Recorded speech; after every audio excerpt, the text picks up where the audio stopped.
No regrets.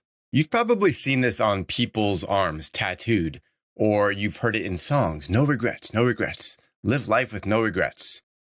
We feel this weird pressure to minimize or completely delete all the regrets in our lives. Like we're not supposed to have that emotion. It's kind of ridiculous. I'd like to spend a little time today and say instead, what if we embraced regret? What if we welcomed it with arms encircled around it and we got really excited about regret? I want to talk about the power of regret today and realize it is a natural human emotion. It's not wrong to feel regret. It's not because you had some bad choices that you feel regret. It's just going to happen no matter what. It's part of the human condition.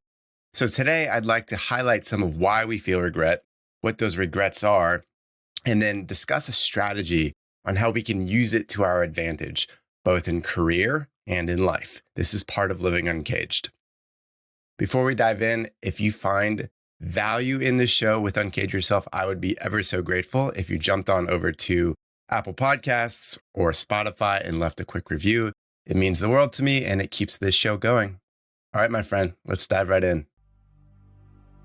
Growing up, society taught you to follow the script by choosing a career path and climbing the ladder. But for many people, this promise falls flat. Work suffocates them and life becomes painful. Here, you're trapped in what I call the corporate cage. Fortunately, there's a way out. You can take control of your corporate job and unlock a life of freedom. I call this living uncaged. Hi, this is your host, Matt Doan. I'm a coach, creator, and entrepreneur. Uncaging people is my mission because it's been my exact life journey. This show provides you the stories, principles, and tactics to make it happen. Welcome to Uncage Yourself.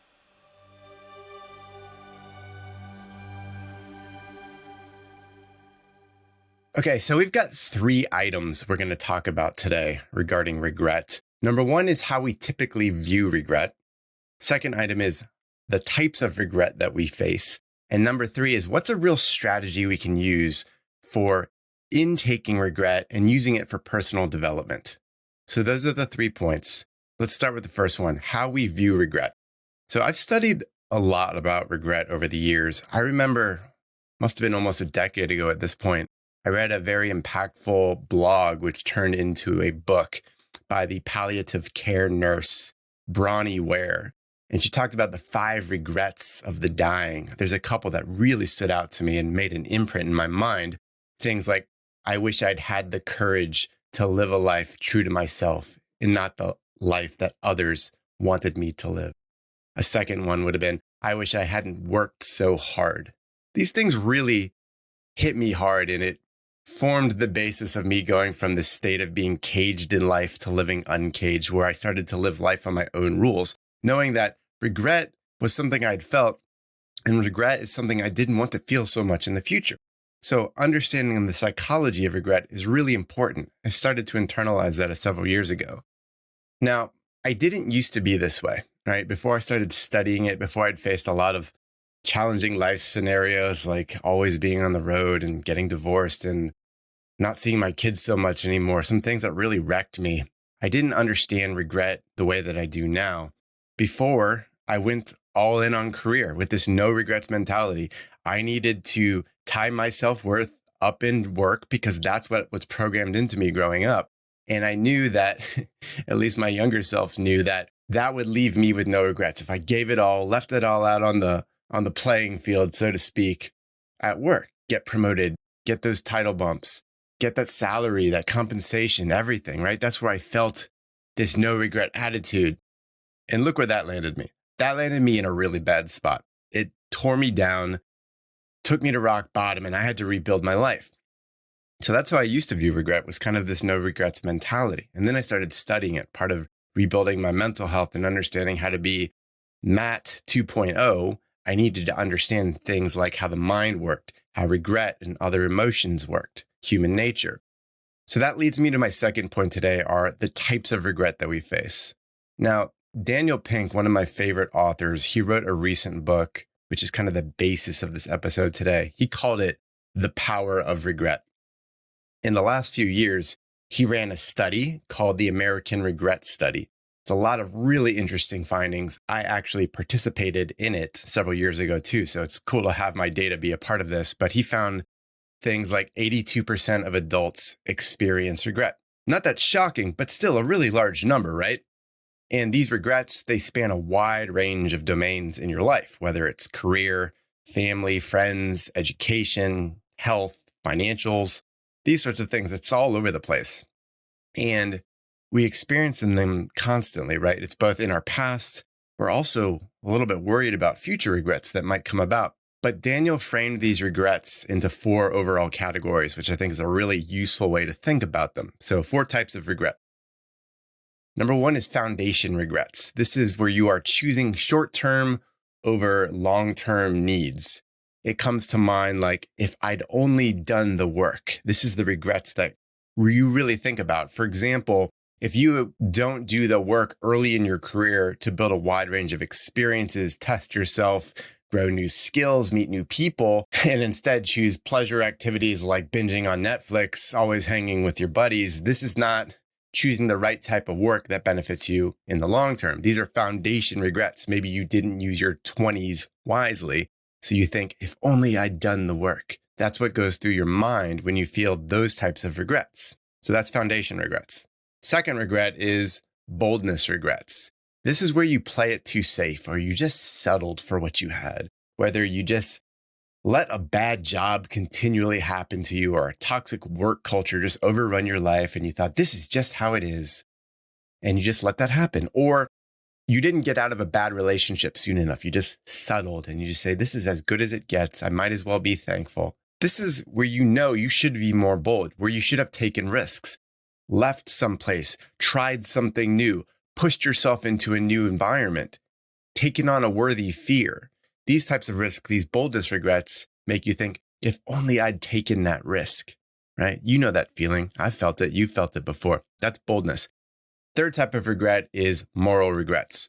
This is where we make a choice that goes against our conscience, where we know something is wrong, but we do it anyway, or we don't do something when we should have done something. Maybe we allow an injustice to happen to one of our friends, or maybe we were one of those bullies in school, right? And we did something that now we really regret because we weren't treating other people well. And it makes you think, if only I'd done the right thing. That's moral regret. The fourth type is connection regrets. This is something for anyone that's lost someone suddenly, you know what this means. This is when we neglect people we love, and it often becomes too late, where a loved one suddenly passes, a friend, they move away, we can't physically see them anymore. And you think to yourself, if only I'd reached out, if only I had been a better friend, husband, father, son, daughter, friend, whatever it is. These connection regrets, we are deeply wired for connection as humans, and we need to feed that. We need to give in order to feel good about ourselves. So we need this connection. We need to do our part in making sure that we are connecting with others. So that's connection regrets. So if you zoom out, you think about those 4 types of regrets: foundation, boldness, moral, and connection. These are big categories of things that can really affect our lives. And we've probably all felt all 4 of them in our lives, right? You can think to examples. And why this all matters, why these 4 types of regret matter, it's because we need them for stability, to make sure that we're always able to handle the variety of challenges in our life. We need to make sure that we are pursuing growth, that we are doing good in this world, and that we've got love, we've got feelings of enrichment, and that we're always boosting one another. Otherwise, it's a very lonely, isolated existence. Work sucks. Personal life kind of sucks if we don't think about these types of regrets and do something about them. So all that said, we just talked about 2 big things, right? We talked about how to view regret. We talked about 4 different types of regret. So that leads me to my third point in this episode, which is, how do we deal with it? What's a strategy for making progress in light of regret? Because it's not going away. No regrets. I don't care how many times you write it on your forearm, you're going to have regrets. Accept that, use it to your advantage. That's what I'm proposing. So let's harness that. Think about this. You spend lots of time daydreaming, worrying, right? So you might daydream about having this awesome life in your future where you have financial security, loved ones around you, a great professional life, a great home, you're traveling, right? You daydream about that stuff in the future. We also obsess about things in our past, often negatively, right? Where we think about, oh gosh, I wish I hadn't gotten in that relationship, or I stayed in that job too long, or I wish I had only invested my money in that way because it would compound and my life would be great now. So we often just live in the past and the future, past and future. And what's that mean? What that means is that we're not living in the present. We're not living in this moment, which is the only thing we ever have, is this moment and this moment and this moment. You get what I'm saying? There is no past. It doesn't exist. It literally doesn't exist. There is no future. It doesn't exist. This is all mental games playing out, living in the past, living in the future. The real challenge, real basis of living uncaged in many ways, is to find freedom by living in the present. But you can use your past and future to your advantage. So in the sense of regret, here's 3 things. Look at past regrets, okay? Learn from them. Understand where you've been over your life, professionally and personally. Think about the pains you've experienced. Look through your journals. Look through your old text messages. Look at old emails. Think about the regrets you've had, okay? That's formative. It gives you important knowledge of who you were and emotions that are boiling beneath the surface. You can learn about what's triggered you in the past and pull that to the now. You can also look to the future and anticipate regrets you might have. Think to your 80-year-old self. If you continue your current trajectory in life with your career and with your lifestyle, you can pretty much anticipate the types of regrets you'll have.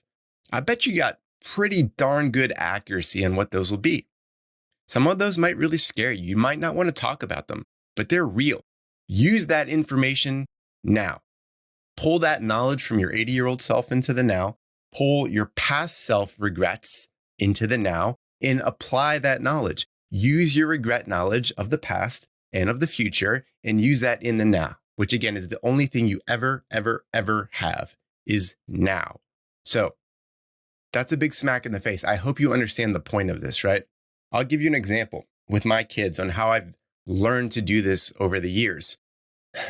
Earlier in my 20s, I was always gone. I did not get to see them a lot. I paid a steep price for that. I ended up getting divorced, lost access to them. I missed out a lot on their childhood because of circumstances, because I let work consume me. I also know that my future self, my 80-year-old self, will very much regret if I did not try my ass off to repair that relationship with them and be the best father I can be, because I have that chance now. I've got 4 kids. To be the best father I can is something I know my 80-year-old self will value, and I have to do that. So I'm using that knowledge now. It's one of the reasons I quit corporate, because for me, that gave me more freedom and flexibility to be there for my kids, because I knew what I was and what those regrets were. I could anticipate my future regrets. And one of the major ways I could minimize regret was by leaving corporate life and striking out as an entrepreneur so that I could have more control over my time, my schedule. So that's how I used it.